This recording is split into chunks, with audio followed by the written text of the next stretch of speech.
The apartment was unremarkable from the outside. A simple brick building with rows of windows overlooking a sleepy residential street. Yet behind one set of curtains, tinted a dusty blue, lived a young woman named Rebecca and her gentle Pitbull, Atlas. The interior of her home was modest, a small entryway leading into a combined living and dining room. A compact kitchen tucked to the side, and one cozy bedroom. Framed prints of ocean scenes covered the walls. Souvenirs from places Rebecca dreamed of visiting but never had. Rebecca had found Atlas in a local shelter nearly 2 years earlier. At a time when she felt unmoored. She'd gone in, just to look, after hearing a friend mention how adopting a dog had changed her life. When she arrived, the usual barks and whines of countless dogs clamored in her ears. Yet among them stood Atlas, a pit bull who sat quietly, watching the commotion with curious, calm eyes. His coat was a warm shade of fawn, his build solid, and his expression one of quiet empathy. One staff member, noticing Rebecca's interest, gently explained that Atlas had been passed over multiple times for adoption because of breed stereotypes. But something in his gaze resonated with her. She felt an immediate pull, an inexplicable certainty that this dog understood her in ways she couldn't articulate. In the months following his adoption, Atlas settled into apartment life with surprising ease. He rarely barked, seemed unafraid of the elevator, and greeted every neighbor with polite but cautious curiosity. Rebecca took him on daily walks around the nearby park, where Atlas soon became a favorite among the dog-walking regulars. Some were initially wary of his blocky head and muscular frame, but the concern vanished once they saw how softly he approached their own pets. Tail wagging in a slow, friendly rhythm. Behind the scenes of these pleasant introductions, however, Rebecca's personal struggles lingered. She was 26, working a stressful job as a junior graphic designer, and living alone for the first time. Quiet and introverted, she often felt overwhelmed by the day-to-day pressures she faced, meeting client deadlines, dealing with office politics, and balancing rent and bills on a slim salary. At times, a fog of sadness settled over her, accompanied by worry that spiraled her into sleepless nights. She found herself losing interest in once loved hobbies. Her family lived in another state, and she hadn't made many close friends beyond casual work acquaintances. Atlas, though, seemed to sense these shifts in her emotional state even before Rebecca fully acknowledged them herself. If she came home late, eyes hollow and body tense, he would greet her with a soft muzzle poke against her knees, as though asking, "Are you okay?" On nights when she tossed and turned, Atlas would jump onto the bed, cautiously at first, waiting to see if she'd invite him to stay, and then settle near her feet. In the morning, he'd be there, big brown eyes watching her with an expression that felt almost like compassion. Over the next few months, Rebecca's bouts of anxiety and depression grew more frequent. She often curled up on the couch after work, ignoring her phone, ignoring the messy kitchen, ignoring even her own hunger. Instead of turning lights on, she'd let dusk fill the apartment, until all that remained was the faint glow of streetlights filtering through the blinds. Atlas would wander over, rest his heavy head on her lap, and just be there, still, patient, unwavering. She noticed something remarkable. If she wept silently, trying to stifle sobs, Atlas would whine softly, as though in response. Sometimes he'd lick the tears from her cheeks. Other times he'd station himself in the hallway, as if to stand guard. If the crying persisted, he'd move to her bedroom door and scratch, or pace back and forth between her and the door, as though urging her to let someone in. But no one else was there. Rebecca would bury her face in his fur, and his steady presence became the one reliable anchor she clung to in those dark moments. One Sunday, a particularly heavy sadness descended like a thundercloud. Rebecca had spent the entire weekend at home, blinds drawn, ignoring text messages from coworkers and a concerned voicemail from her mother. She couldn't explain the despair that flooded her. It was more than everyday stress. It was a deep sense of hopelessness that made even the smallest task feel like scaling a mountain. The half-finished designs for a new work project taunted her from the desk, and the thought of grocery shopping seemed impossible. Atlas, noticing her withdrawal, kept trying to engage. He'd nudge her leg with his nose, bring toys over, wag his tail in that hopeful way. But Rebecca was too lost in her own mind to reciprocate. She sat on the couch, staring at nothing, tears drying on her cheeks. Finally, Atlas let out a low whine, paced around the living room, and then trotted to the front door. He stood there, paws against it, letting out small, urgent sounds. Rebecca shook her head. "Not now, Atlas," she murmured, voice raspy. She had no energy for a walk, but the dog kept whining, glancing between her and the door. Eventually, with a weary sigh, she forced herself to stand. "Fine, we'll go out." Outside, a light drizzle tapped the sidewalk, the sky a dull gray. Rebecca walked slowly, letting Atlas pick the route, but the dog seemed more focused on her than usual, frequently pausing to glance back, as though checking she was still there. She felt strangely comforted by his concern, a sense of being seen in her sadness rather than invisible. At the park's entrance, they found a quiet bench under a maple tree. Rebecca sank down, hunching her shoulders against the damp chill, and Atlas sat at her feet, leaning gently into her legs. As minutes passed, the drizzle eased to a soft mist. One or two other dog walkers ambled by, offering friendly nods. Rebecca rarely looked up, though. Her thoughts churned, about her job, about the relentless guilt for feeling so low when so many others had bigger problems. She felt like a burden to the world, sure that no one truly understood. But each time those fears crept up, Atlas pressed closer, as if silently refuting her self-criticism. The bench grew colder beneath her, and eventually, she led Atlas home, heart heavy yet slightly soothed by the gentle contact. A few days later, an incident at work triggered an anxiety spike that nearly sent Rebecca spiraling. A demanding client berated her design choices during a conference call, and her boss, though not cruel, offered little support. By the time Rebecca returned to her apartment, tears brimmed, she flung her keys on the coffee table, slid to the floor, and buried her face in her hands. Atlas trotted over, gently licking her arm. When that elicited no response, he nudged her until she had to look up. Those deep brown eyes, soft and unwavering, seemed to say, "I'm here, you're not alone." She pulled him into a hug, his fur warm against her cheek. "Why can't I get it together?" she whispered. Atlas responded with a quiet snuffle, resting his chin on her shoulder. Later that night, as she lay awake in bed with her mind racing, he hopped up and settled near her. Whenever her breath caught in a small sob, he'd inch closer. Eventually, exhaustion pulled her into a fitful sleep, but she felt at least a fraction of comfort knowing Atlas was right there. Rebecca's emotional lows fluctuated like a tide, some days manageable, other days crushing. Over time, Atlas developed almost a routine in dealing with them. If she locked herself in the bedroom for too long, he would stand outside, whining or scratching. If he sensed her tears, he'd respond with quiet nudges. At times, he'd even push her phone toward her, nosing it across the couch cushions, as if suggesting she call someone. One late evening, after a particularly rough day, Rebecca decided to take a mental health day from work. She emailed her boss with a vague mention of illness, then collapsed onto her bed, tears soaking her pillow. Atlas jumped up, circled near her, and settled with his head near hers. She had never felt so utterly isolated, convinced she was a failure at everything. But the Pitbull didn't waver. He stayed so still, so close, that she could feel his steady breathing.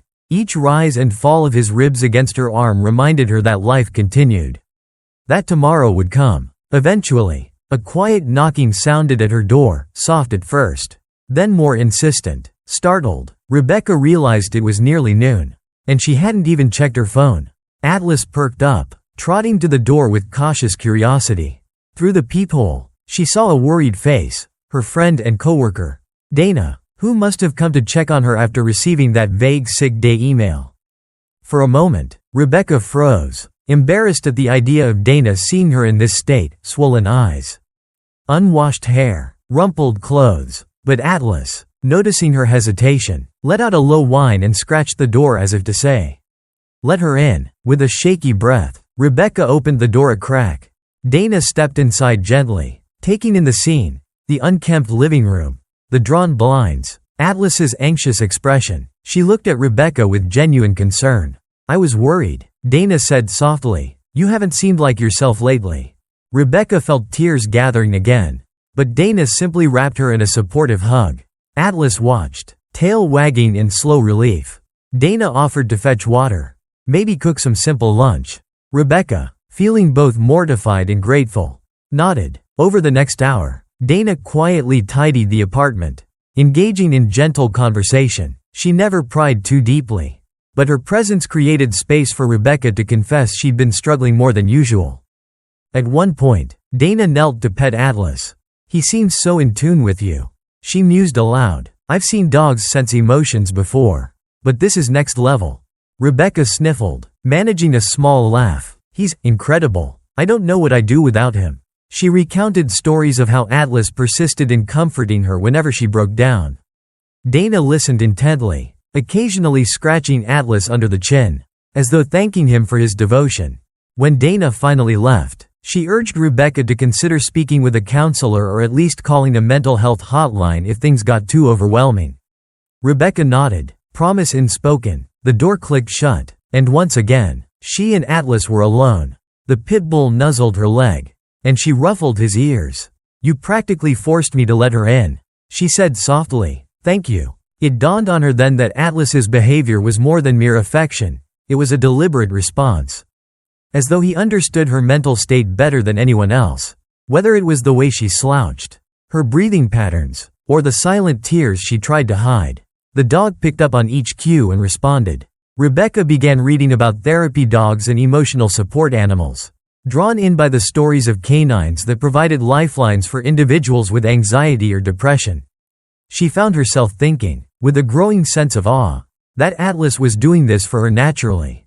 In time, even her mother, who was usually practical and worried about her daughter living alone, expressed relief that Rebecca had such a companion. Over the phone, her mother said, "I'm so glad you have that dog.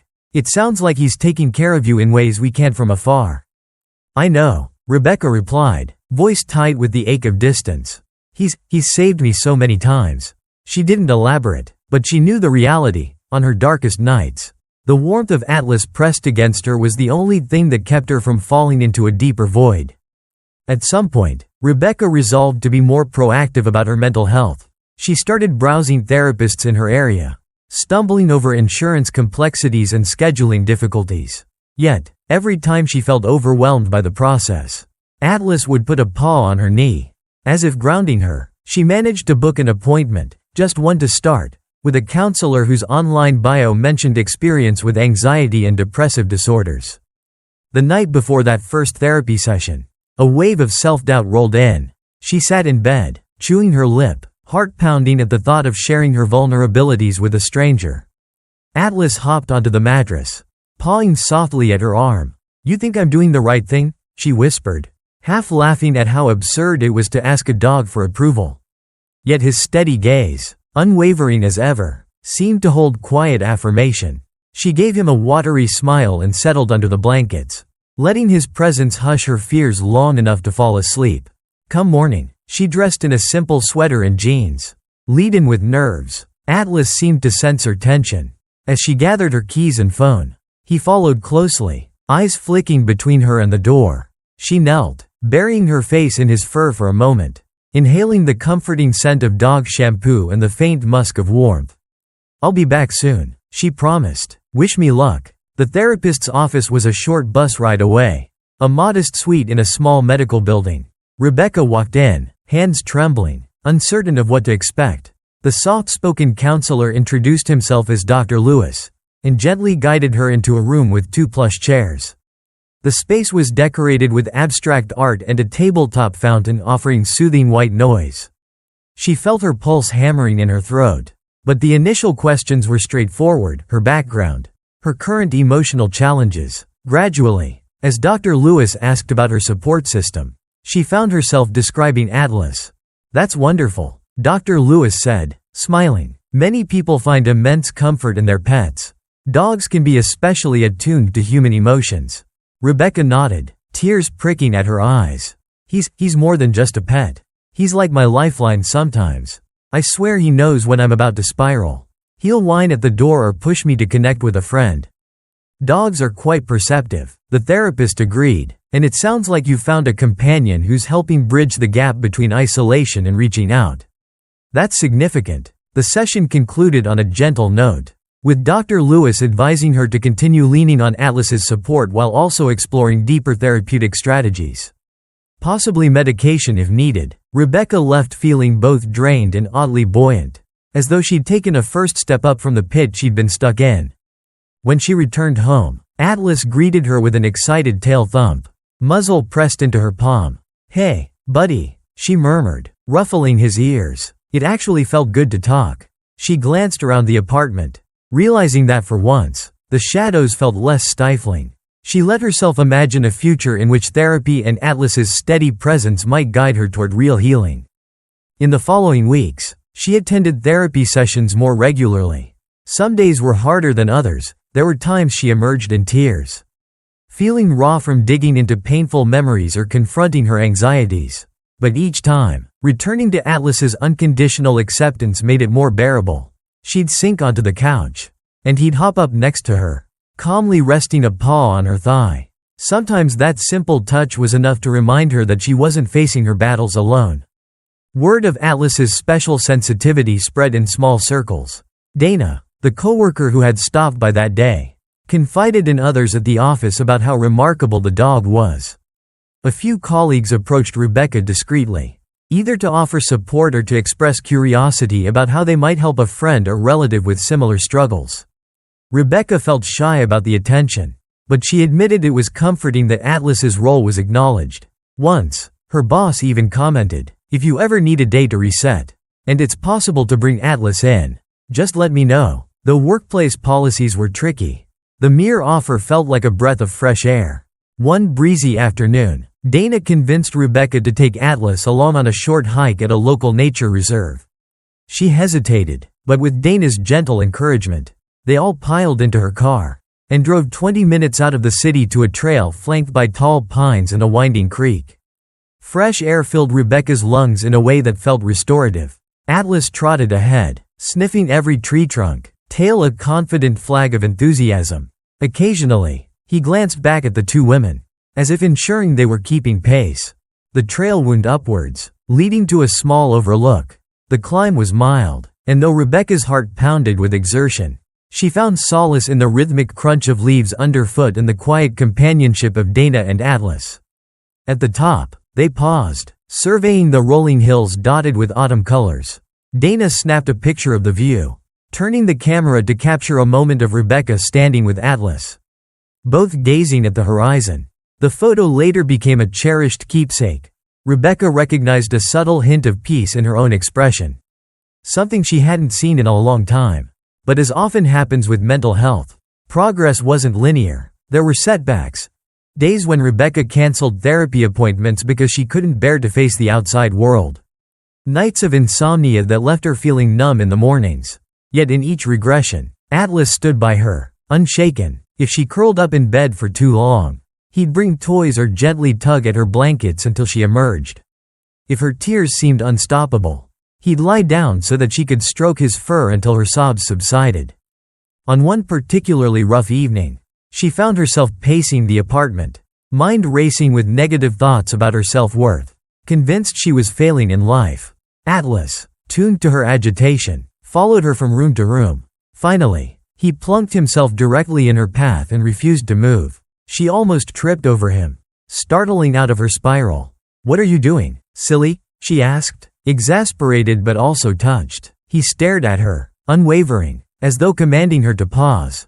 She sank to the floor, burying her face in his neck. That was enough to break the frantic loop in her head, and she managed to sob out her frustrations. Atlas simply accepted it, providing a silent, solid reassurance that words couldn't match. In her therapy sessions, Dr. Lewis encouraged her to journal these moments, to capture how Atlas's gestures helped her regulate intense emotions. Rebecca's notes filled page after page. "Atlas whined at 2 a.m. when I couldn't sleep, made me get up and get a glass of water, which actually helped me settle." Or, "He kept nudging my phone toward me until I messaged Dana for a quick chat. Realized I felt better afterward." The notes became tangible evidence that she had an ally, that there were pathways out of the darkness. As the months wore on, a slow but discernible transformation took place. Rebecca grew better at recognizing her triggers and implementing coping strategies, breathing exercises, short mindfulness breaks, and above all, letting Atlas's cues guide her to connect rather than withdraw. On a practical level, she even considered applying for an emotional support animal (ESA) designation for Atlas, though she hadn't made a final decision. Regardless, it seemed he was already fulfilling that role intuitively. One mid-spring day, after a decent therapy session, Rebecca returned home with a new sense of resolve. The sun streamed through the windows, painting the living room in golden light. She noticed how the apartment felt more inviting, no longer a cave of gloom. She glanced at Atlas. "How about we call my mom?" she said, testing her voice out loud. The Pitbull thumped his tail. As if giving permission, she dialed the number, and soon her mother's cheerful voice filled her ear. The conversation flowed easily, not weighed down by unspoken worries. Rebecca found herself smiling, even laughing, as she recounted small victories and mentioned that therapy was slowly helping. She noticed a moist glimmer of pride in her mother's voice, and that warmed her heart in ways she couldn't fully describe. When the call ended, Atlas trotted over, muzzle nudging her hand. "You're always there at the right time, buddy," she said softly, kneeling to press her forehead to his. For a moment, she simply breathed in the quiet closeness, feeling gratitude seep into the cracks of her once constant despair. She still had a journey ahead, still faced anxieties and low days, but with Atlas at her side, the weight felt more manageable. In fleeting moments of introspection, she reflected on how this Pitbull, often seen by society as intimidating or dangerous, had become her greatest emotional guardian. His breed wasn't a curse, it was irrelevant to the boundless empathy he displayed. Where others might have shrunk from the challenge, Atlas leaned in, responding to her unspoken pleas. His unwavering presence, unwavering loyalty, showed her that healing didn't have to be a solitary endeavor. She realized that, in a way, she was caring for him, too, giving him a home, affection, purpose, and in that mutual bond, a sort of magic flourished. With each passing week, hope glimmered stronger in Rebecca's daily life. She took more frequent walks, sometimes bringing a camera to capture the city's hidden beauty. She resumed painting, a hobby she'd abandoned, and found that the act of placing color on canvas soothed her. Atlas watched from the sidelines, occasionally sticking his nose too close to the paint tubes but mostly just content to be near her. On better days, she'd even invite a friend or two over for a quiet night of board games. Socializing, while still taxing, felt possible now, anchored by the knowledge that if anxiety flared, Atlas would be there, a grounding force. Friends began noticing a change in her demeanor, more open smiles, fewer evasive excuses to avoid gatherings. Dana, in particular, told her one afternoon, "It's like you're letting the world in a bit more. I'm so proud of you." Rebecca blushed, attributing much of her progress to Atlas's influence. Dana grinned. "He's like your personal guardian angel, but in dog form." Late one evening, after a productive and relatively serene day, Rebecca and Atlas sprawled on the couch. The TV played some random comedy show, but she wasn't really watching. Instead, she found herself stroking Atlas's ears thoughtfully. "You know," she said quietly, "I used to think I was broken, but maybe I'm just a work in progress. And you're helping me put the pieces back together, bit by bit." Atlas blinked, sniffing her wrist, then settled his head on her lap. The corners of Rebecca's mouth lifted in a gentle smile. She closed her eyes, letting the calm hush of the night envelop them both. For once, the silence didn't feel threatening or lonely. It felt peaceful. She recognized that the journey wasn't over. There would be bumps and stumbles, moments of darkness yet to face. But with Atlas's unerring support and her slowly growing toolkit of coping mechanisms, she believed, for the first time in ages, that tomorrow could be better. The first rays of the morning sun filtered through partially drawn curtains, illuminating dust motes that swirled in the quiet of the apartment's living room. Rebecca stirred from sleep on the couch, bleary-eyed yet feeling a sense of calm she was unaccustomed to. She couldn't recall the moment she dozed off, but as she blinked away the fog in her mind, she realized Atlas had stayed with her through the night, curled at her feet like a steadfast guardian. His warm weight comforted her in the lingering hush. And for once, she didn't feel a jolt of dread about the day ahead. She ruffled Atlas's ears, grateful for the sense of safety he exuded. Most mornings had been a battle, forcing herself upright. going through mechanical motions to prepare for work. But today felt just different enough that she allowed hope a tiny foothold in her mind. She rose, fed Atlas, and put on a pot of coffee. As it brewed, she scrolled through her phone, noticing a message from her therapist, Dr. Lewis, reminding her of the upcoming session. A quick pang of nerves hit. Discussing her feelings still felt raw, even if it was helping her move forward. But then she glanced at Atlas, who stared back with a patient, expectant expression. It felt almost like he was nodding, silently telling her this was the right path. Not one to second-guess her dog's unspoken approval. Rebecca showered and dressed, opting for a comfortable sweater and jeans. She sipped her coffee in slow gulps, mind rehearsing the points she wanted to bring up in therapy.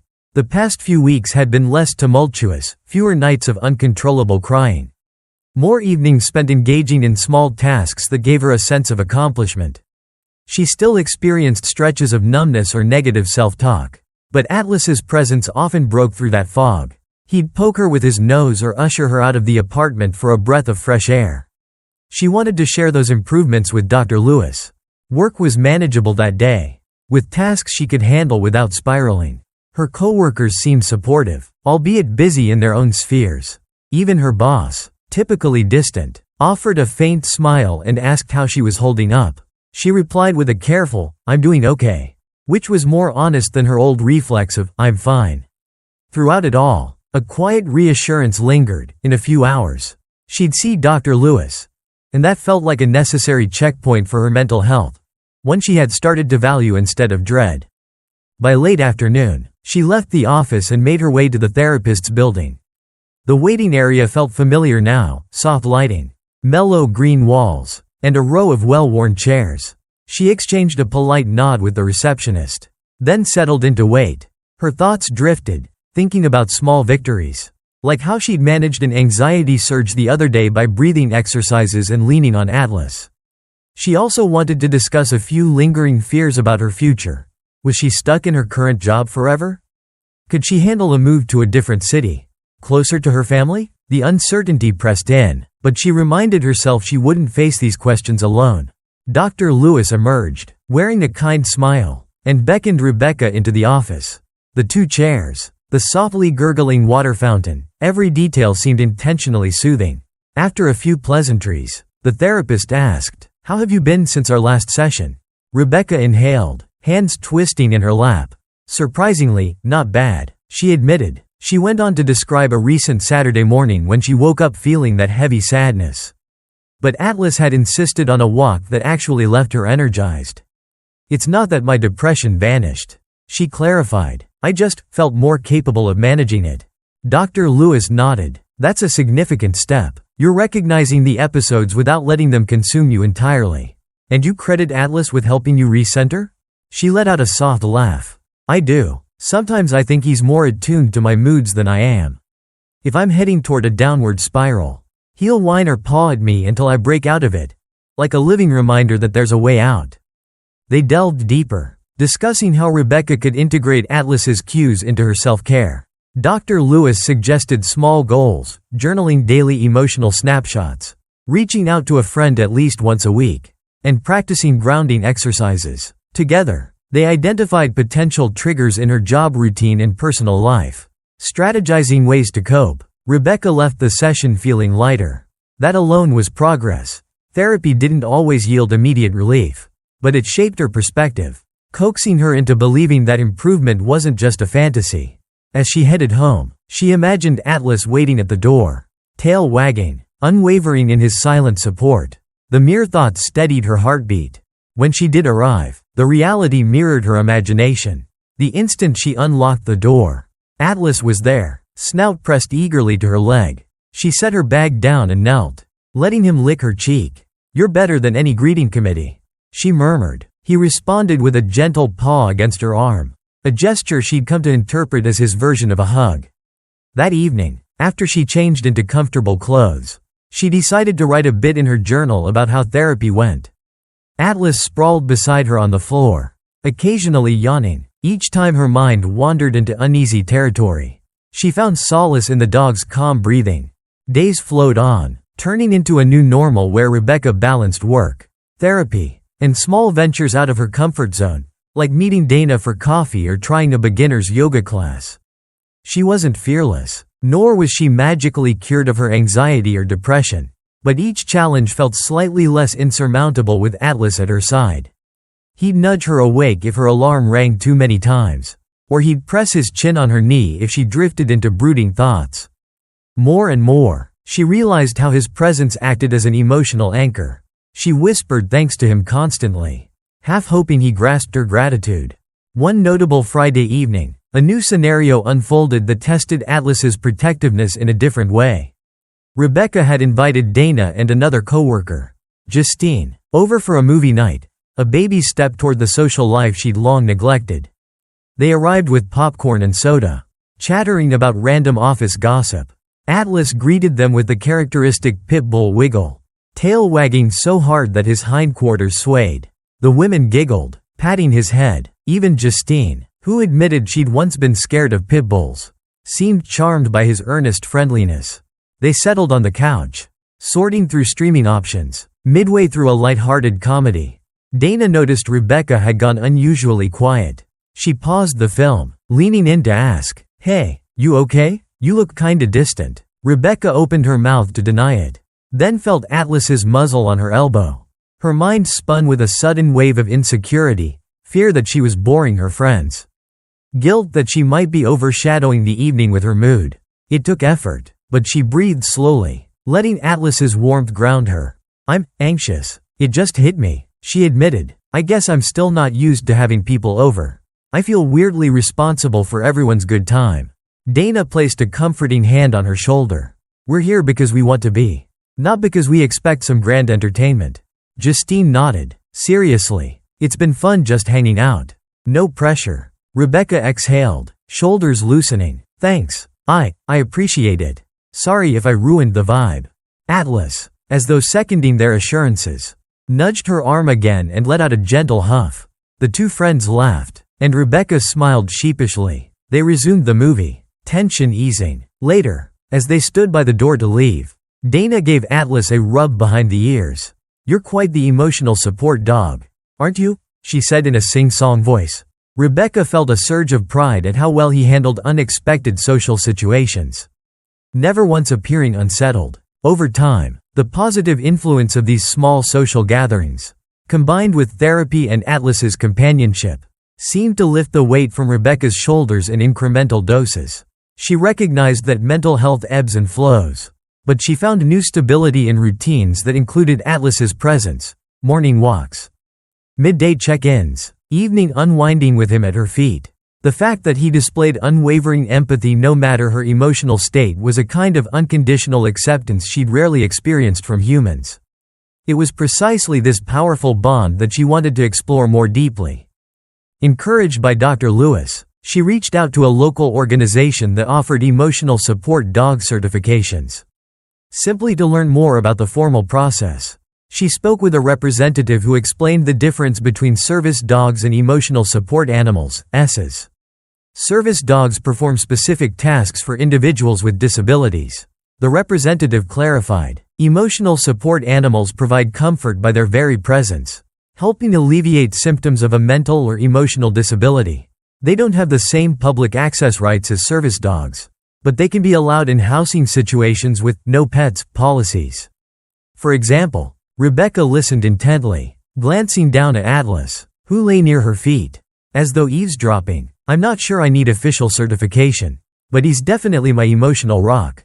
The representative laughed gently. "That's often the case. Some people choose certification for housing or travel reasons.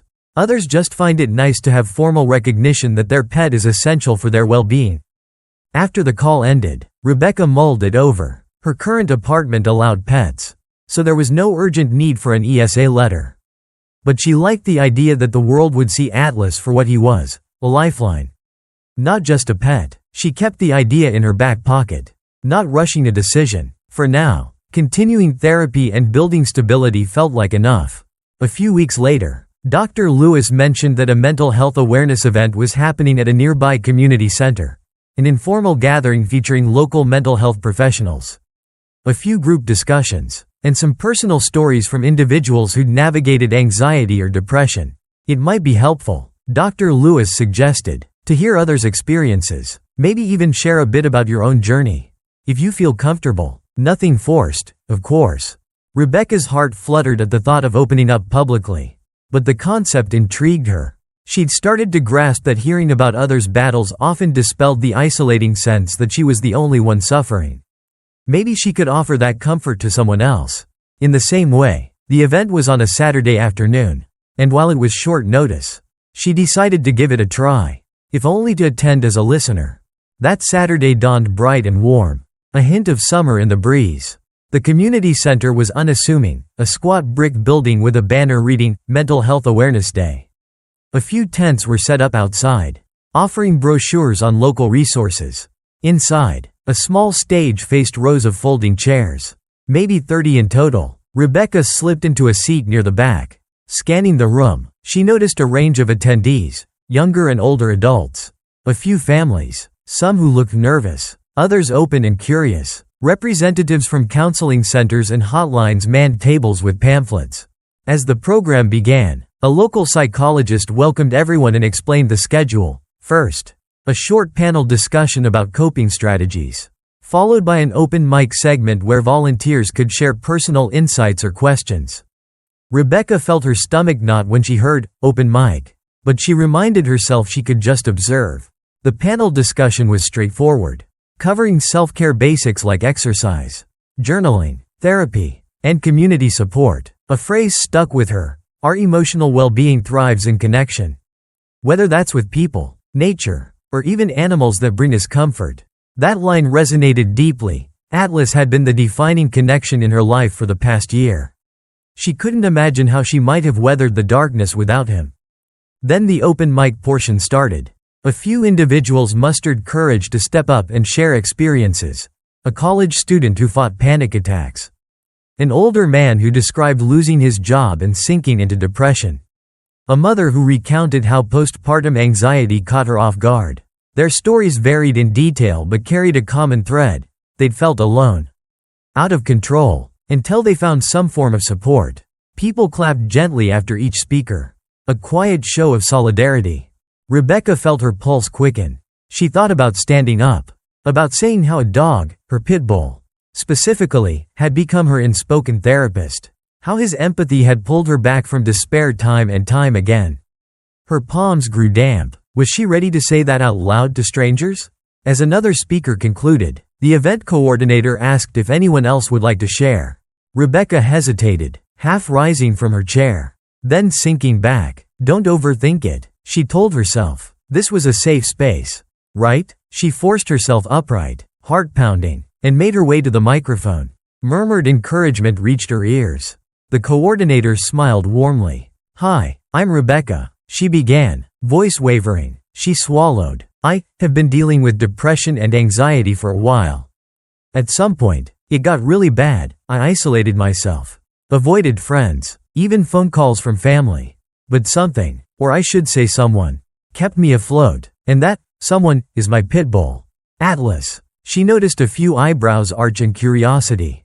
Atlas isn't a trained service dog, she clarified, but he just senses when I'm drowning emotionally. He'll whine, paw at me, or even push me to do things like go outside, call a friend, or just not sink into bed for days. It's like he refuses to let me disappear into my own darkness. He's saved me from spiraling countless times. Her throat tightened, but she pressed on. I used to think that help had to come from a person, or that I was weak if I relied too much on a dog. But he's taught me that support is valid in any form. And with therapy, plus his unwavering presence, I'm finally finding some light. I just wanted to share that for anyone who thinks they had to do this alone. A hush filled the room. Then the coordinator offered a gentle, "Thank you, Rebecca," and soft applause broke out. She returned to her seat, cheeks flushing. The sense of release was surreal, like she'd unburdened a truth she'd kept folded inside. A woman beside her leaned over and whispered, "That was brave. Thank you for sharing." After the session ended, a few attendees approached her, expressing gratitude for her honesty. One mentioned she also had a dog who seemed attuned to her anxiety, and she felt validated hearing Rebecca's story. Another, a young man, admitted he'd been skeptical about the bond between humans and animals but was now thinking of adopting a dog himself. Rebecca felt an unexpected warmth in her chest, a realization that her struggles and Atlas's role in them could resonate with others, turning isolation into collective understanding. That evening, she returned home, adrenaline still buzzing from the emotional vulnerability she'd displayed. Atlas met her at the door with an excited wiggle. She set down her bag and crouched to hug him. "You're famous now," she teased, pressing a kiss to his muzzle. "Everybody knows I owe you my sanity." He gave a soft grunt, as though acknowledging the compliment, then trotted off to find a squeaky toy. They spent the night in comfortable routine, a walk around the block, dinner, and a quiet wind down with an old sitcom playing. Rebecca felt calmer than usual, reflecting on how far she'd come. Once, she couldn't handle the slightest conversation about her mental health. Now, she'd shared her story with a room full of strangers and found acceptance. And the anchor through it all, Drive. Lewis, yes, but more tangibly, Atlas, whose calm presence never wavered. She snuggled him, letting the show's laughter track fill the background. In the following days, that sense of progress persisted. When she told Dana about the open mic event, her friend beamed with pride and insisted they celebrate with a small dinner at a cozy bistro. Rebecca, buoyed by her recent surge of confidence, agreed. That night, she came home in high spirits, a small to-go bag of leftover pasta in hand. Atlas practically danced with excitement at the smell of it. "You'll get a taste, I promise," she chuckled, rummaging for a dish. And yet, life being what it is, not every day stayed rosy. Rebecca still experienced setbacks. A phone call from her mother about an ailing relative triggered guilt and sadness. A high-pressure project at work roused old anxieties, leaving her trembling during lunch breaks. But each time the darkness reared, Atlas was there, intercepting her downward trajectory with a soft whine or a gentle muzzle pressed into her hands. More and more, she credited him as a living barometer of her emotional landscape, guiding her to self-awareness. She returned to therapy with Dr. Lewis each week, continuing to fine-tune coping strategies. The therapist suggested she journal specifically about how Atlas behaved in response to her moods. Over the course of these observations, patterns emerged. If her breathing became shallow or ragged, Atlas would approach, tilt his head, and often place a paw on her knee. If she cried silently, he'd whimper or lick her face. If she tried to isolate for too long, he'd either bark or scratch at the door, refusing to let her vanish into her room. Eventually, Dr. Lewis asked, "Have you considered the possibility of training Atlas more formally for emotional support tasks? He seems to have a natural inclination, but with some structured guidance, he could become even more adept at interrupting anxiety or depressive episodes." That idea intrigued Rebecca. She pictured how Atlas might learn to detect an oncoming panic attack or remind her to take medication. Though she wasn't sure she needed all that structure, the notion of harnessing Atlas's instincts felt like a way to honor his profound role in her life. She began researching local dog trainers who specialized in tasks for emotional support animals. The phone calls led her to a woman named Eva who ran specialized classes, focusing on reinforcing the signals dogs naturally gave when detecting emotional distress. One sunny Saturday, Rebecca found herself driving to a small training facility with Atlas happily panting in the passenger seat. The place was tucked away behind a row of tall pines, a fenced yard with agility equipment scattered around. Eva greeted them warmly, explaining that many dogs had an innate capacity for sensing emotional cues. But training could refine how they reacted, teaching them to, for instance, nudge their owner's hand or apply gentle pressure to calm them. Atlas took to the initial exercises eagerly. Eva guided Rebecca through simple commands that rewarded Atlas when he responded to subtle changes in her posture or breathing. If Rebecca feigned distress, maybe slumping her shoulders, letting her face go blank, Atlas would rush to her. She rewarded him with calm praise and treats. The goal was to reinforce the dog's interest in interrupting that negative state. After an hour, Atlas seemed both exhausted and proud. Rebecca felt similarly, an odd mix of humility and empowerment, realizing they were taking steps to formalize a bond that already felt life-saving. Week by week, the training progressed. It wasn't too intense, just enough to help Atlas recognize certain triggers in Rebecca and respond consistently. They practiced at home, weaving short sessions into everyday life. Sometimes, the process felt almost comical, as if Atlas was a personal alarm system that demanded, "Hey, snap out of it, pet me, focus." Yet the results were striking. The next time she felt an anxiety attack brewing, her breath turning shaky and shallow, Atlas responded by pressing his body against her legs, effectively grounding her. She remembered to breathe deeply and came through the episode without fully succumbing.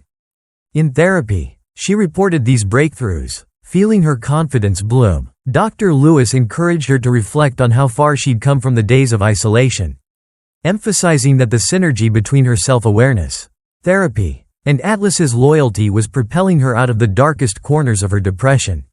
Rebecca felt a fragile excitement, as though each day now carried the possibility of small joys instead of guaranteed dread. Meanwhile, friends and acquaintances continued to marvel at her Pitbull's gentle nature. Even a couple of neighbors who used to eye him warily in the lobby had softened, asking if they could pet him or offering the occasional treat.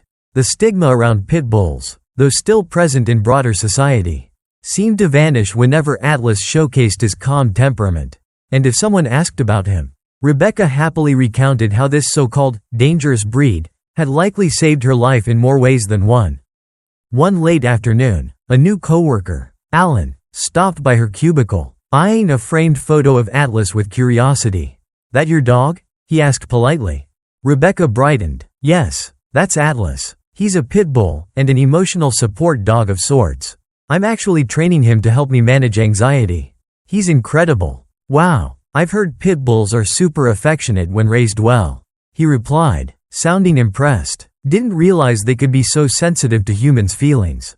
She nodded, heart warm. "They're extremely loyal and intuitive. He's helped me more than I can say." She found herself launching into a brief story about how Atlas had nudged her out of bed during a rough patch, quite literally saving her from sinking deeper into despair that day. Alan listened, eyes softening. "That's amazing. I might mention it to my sister. She's been struggling with depression. Maybe adopting a dog could help." Rebecca made sure to clarify the responsibility that came with a pet, especially one as large and energetic as a pit bull. But the conversation left her feeling purposeful, as if sharing Atlas's effect could ripple out, offering hope to others in need of an emotional anchor. The cyclical nature of mental health meant Rebecca still had low days. On a particularly gray morning, she woke to a knot of dread in her chest. No obvious trigger. The routine of feeding Atlas, walking him, and dressing for work felt insurmountable. She could barely breathe by the time she collapsed on the couch, tears gathering for reasons she couldn't articulate.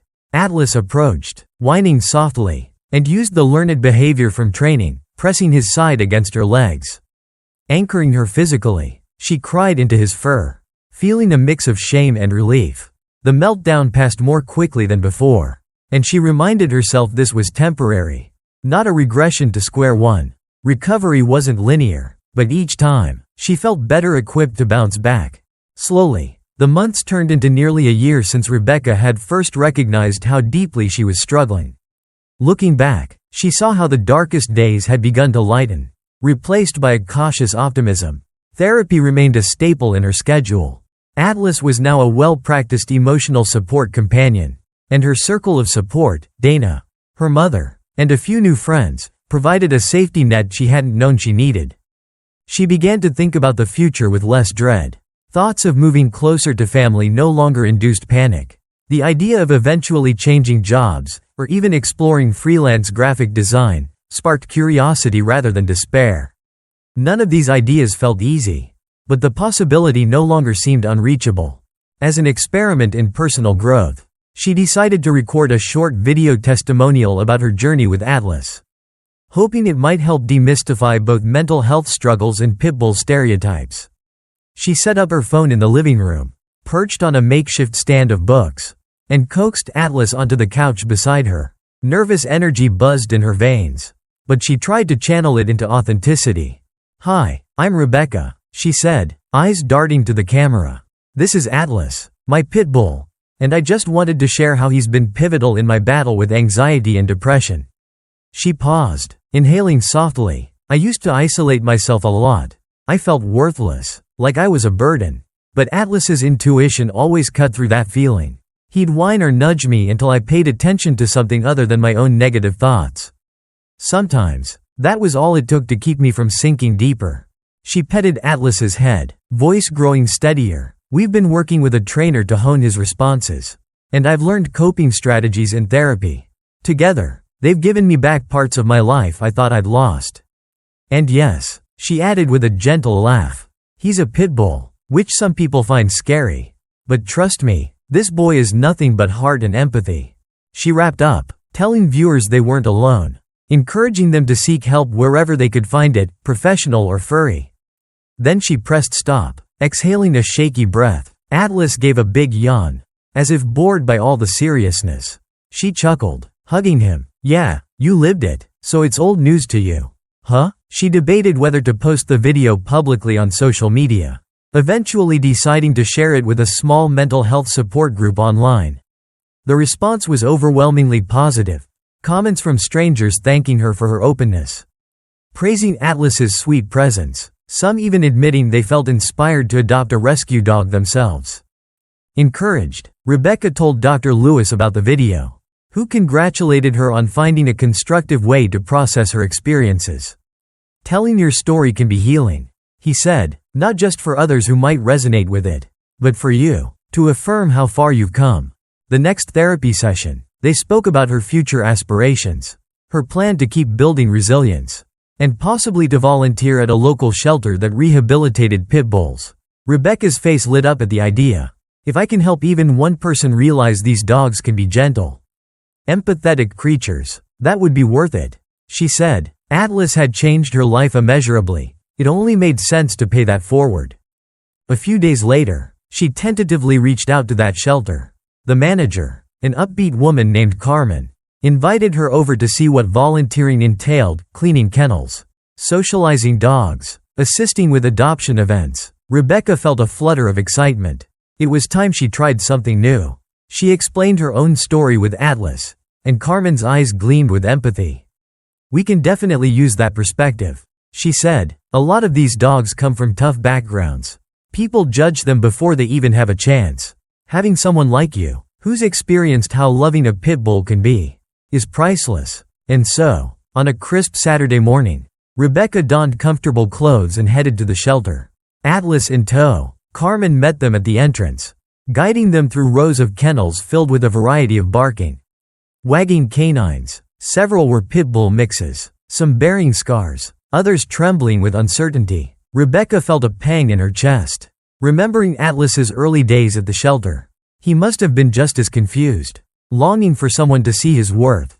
When Carmen introduced Atlas to a timid gray pit bull named Luna, the two dogs sniffed cautiously, tail swaying. Luna, at first wary, relaxed under Atlas's calm approach.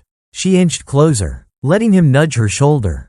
Carmen smiled wide. See that? If we have open-minded folks adopting, we could find these dogs loving homes. Atlas is like an ambassador. Rebecca's heart brimmed with pride and emotion. She knelt beside the two pit bulls, feeling the weight of gratitude for how far she and Atlas had come, and how much good they could still do. Life would undoubtedly present new challenges. Anxiety, depression, and external stressors didn't vanish. But in that moment, surrounded by the shelter's hopeful chaos, she felt resolute. She had Atlas, unwavering in empathy, and a newfound sense of purpose in reshaping how people viewed dogs like him.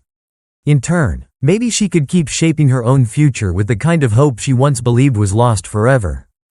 They continued through the shelter, volunteering for a few hours, cleaning, playing with the dogs, offering gentle reassurance to frightened newcomers.